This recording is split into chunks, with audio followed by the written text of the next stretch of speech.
बहुत देर हो गई तो अचानक भगवान ने क्या किया, पैंतरे बदलते हुए उस कंस की चोटी पकड़ी, चोटी पकड़ के उसे घुमाया, घुमाने के बाद उछाला, हाथों पर पकड़ा और धड़ाम से नीचे गिराया। उसके प्राण पखेरु उड़ गए। उधर देवताओं ने दुंदुभियां बजाई, पुष्पवृष्टियां होने लग गई, फूलों की बरसात हुई, इधर जय घोष होने लग गया।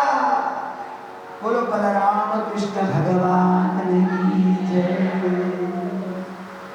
कंस का विध्वंस हो गया, कंस का विध्वंस हो गया, कंस मारा गया।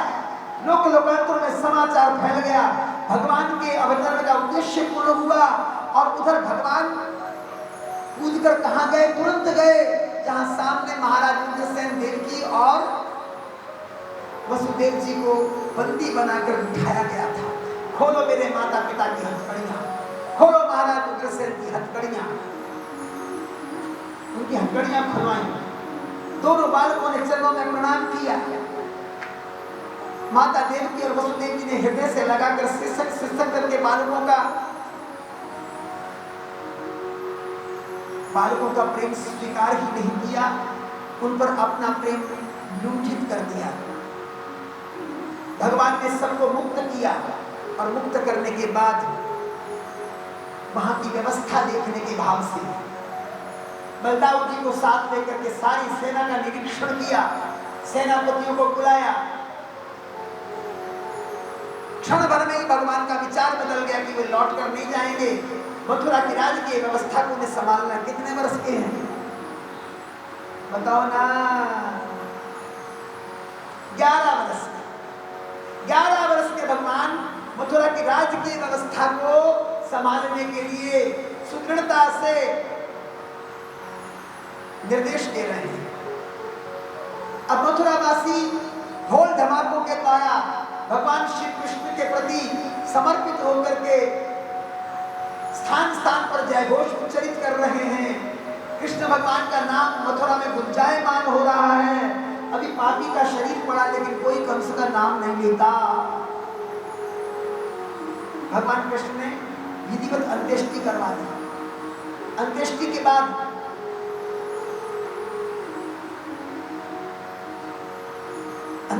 बाद अकस्मात बाबा नंद के पास आए और बड़े धीमे स्वर में बोले, बाबा मुझे संकोच तो हो रहा है, पर बाबा मैं क्या करूं, विवश हूं। मैं जानता हूं मेरी माँ माखन की कटोरी में मेरी प्रतीक्षा में। उसने कहा था कन्हैया देख ले, तू थोड़ा सा भी माखन खाकर नहीं जा रहा, रास्ता दूर का है। मैं माखन की कटोरी लेकर खड़ी हूं द्वार में, तब तक खड़ी रहूंगी जब तक तू आ नहीं जाएगा। मेरी धौरी पीली गाय मेरे बिना घास नहीं, तृण नहीं ले रही। मेरी गोपियां व्याकुल भाव से मेरा मार्ग देख रही हैं। बाबा आप तो यहाँ की स्थिति जानते हैं ना, यहाँ की राजकीय व्यवस्था कितनी अस्थिर है। इस व्यवस्था को स्थिर करने में समय लग जाएगा। इसलिए बाबा आप तुरंत ब्रज की ओर चले जाइए, जाकर मेरी माँ को सांत्वना दीजिए, मेरी गोपियों को समझाइए कि मैं शीघ्र ही व्यवस्था से निवृत्त होकर आ जाऊंगा। अवाक रह गए नंद बाबा, अवाक रह गए। ये कृष्ण कह रहा है, अपने आंसू नहीं रोक पाए।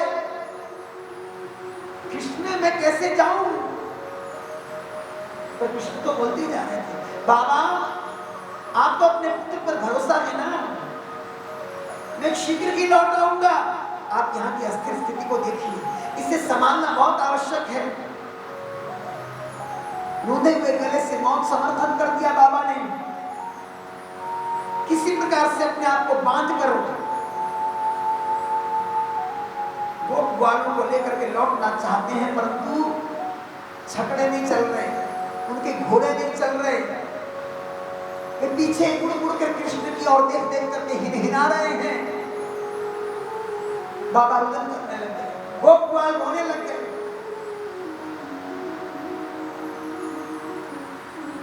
ये निकेत प्रकार ने बाबा को भेज दिया और उधर देवकी वसुदेव ने तुरंत विचार बनाया, हमारे बच्चों का क्या भाग्य रहा, जन्म तो हमने दिया परंतु पालन पोषण नंद और यशोदा ने किया, कितने धन्य हैं नंद यशोदा, हम उनसे उल्टे नहीं हो सकते, हम उनसे ऋण मुक्त नहीं हो सकते, परंतु हमने अपने बच्चों का कोई संस्कार नहीं किया, इनका उपनयन संस्कार भी नहीं हुआ, विद्या अर्जन के लिए भी कोई उपक्रम नहीं हुआ। माता शत्रु पिता वैरी ये न मालो न पाठिता, वो माता शत्रु होती है, वो पिता दुश्मन होता है जो अपने बच्चे को शिक्षा नहीं दिलाता। इसलिए बलराम श्री कृष्ण को शिक्षित करना अनिवार्य है। अवंतिकापुरी में ऋषि संदीपनी के आश्रम में भगवान श्री कृष्ण को, जो आजकल उज्जैन कहलाती है, शिक्षार्थ भेजा गया। वहीं पर सुदामा नाम के ब्राह्मण से श्री कृष्ण की मित्रता हुई, 64 दिनों में शिक्षा पूरी कर ली और लौटते समय गुरु दक्षिणा की जब बात आई तो गुरु माता की इच्छा के अनुसार उनका मरा हुआ पुत्र यमलोक से ला करके उन्हें दे दिया, उनके सामने खड़ा कर दिया।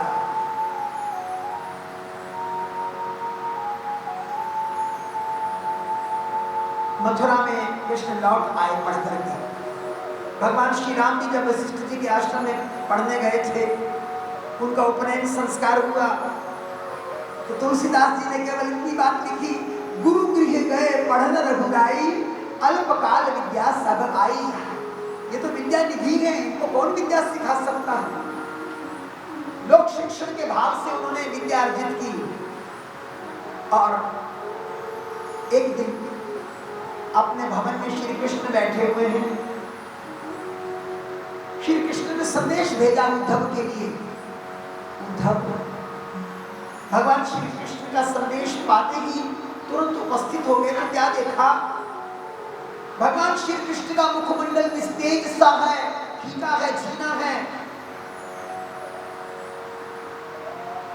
कुशलता पूछी, परंतु भगवान के नेत्रों से तो आंसू का प्रवाह हो रहा है।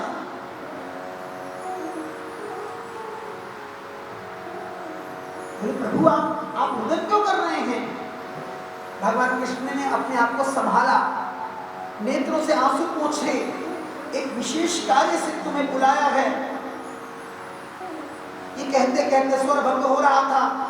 यद्यपि कार्य छोटा सा है, परंतु तुम ही उसे कुशलता पूर्वक कर सकते हो, क्योंकि तुम परम ज्ञानी हो, प्रबुद्ध हो, चतुर हो।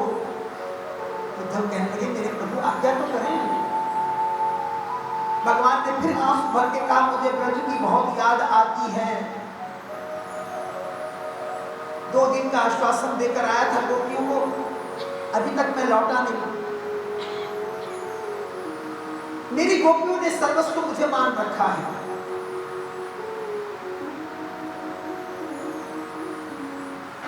अब मैं उनको विरहणी बनाकर यहां आ गया, तुम ही बताओ ना उद्धव, कोई न्याय नहीं है ना। उद्धव कहने लगे, प्रभु आप तो सर्वज्ञ हैं, आप तो सभी स्थानों पर एक रस रहते हैं, स्थाणु हैं, परमात्मा हैं, निर्विकार निराकार ब्रह्म है। आपके लिए ब्रज और मथुरा तो एक जैसे हैं, क्योंकि आप निर्लेप नारायण हैं। भगवान ने कहा, उद्धव तुम ठीक कहते हैं, तुम्हारी बातें अक्षरशः सही होते हुए भी, ना जाने क्यों, सब कुछ जानते हुए भी आज मेरा ये आत्मज्ञान न जाने किस कंदरा में छुपा जा रहा है। मेरा मन विवल हो रहा है। मैं गोपियों को विस्मृत करने का बहुत प्रयास करता हूं, प्रयत्न करता हूं, पर उन गोपियों की अनन्य निष्ठा निष्ठा, उनका त्याग, मेरी मैया का, मेरे बाबा का मुझ पर स्नेह मुझे बरबस अपनी ओर खींच रहा है। मैं उन्हें भुला नहीं पाता, उनको भुलाकर सो नहीं पाता। ज्ञान गम्य उद्धव, आज मुझे ब्रज का अचिंतनीय स्मरण हो रहा है, अचिंतनीय स्मरण। एक काम करो, तुम शीघ्र ब्रज को चले जाओ। मेरे बाबा, मेरे पिता नंद बहुत दुखी हैं, मेरी माँ यशोदा तो बहुत बिलख रही है। वो वृद्ध वनिताएं घर के कामकाज में सर बैठी हैं। तुम जाओ, उनको ज्ञान दो, उन्हें अभिलाषा मुक्त करो। तुम्हारे ज्ञान के उपदेश से उन्हें शांति मिलेगी। उन वृद्धांगनाओं का मन मुझ में लगा हुआ है निरंतर, क्योंकि वो मुझे अपना प्राण धन मानती है। अब मैं यहां आ गया तो मुझे दूर मान रही हैं, इसीलिए मोहित होकर, मोहग्रस्त होकर के रो रही हैं। बार बार मेरा गुणगान करके मूर्छित हो जाती हैं। केवल तुम संकट से उबार सकते हो, चले जाओ शीघ्र। मेरा आश्वासन उनका जीवन आधार है, उन्हें सांत्वना दो। उद्धव ने कहा, महाराज निश्चित है, आपने आदेश दिया, मैं आपके आदेश का पालन करूंगा। भगवान प्रेम में डूबे हुए थे, लेकिन उद्धव में ज्ञान का गर्व उछल रहा था। श्रीमद् भागवत कथा महायज्ञ 6 अगस्त को शुरू हुआ और श्री गीता मंदिर के मध्य हाल में स्वामी पुष्पेंद्र जी महाराज जी के मुखारविंद से ज्ञान यज्ञ प्रसारित हो रहा है। आज 7वां दिवस है और कल 13 अगस्त को सुबह हवन और फिर 11 बजे से 12 बजे तक कथा और उसके बाद फिर भंडारे का आयोजन किया जा रहा है। जय श्री राम, जय श्री राम।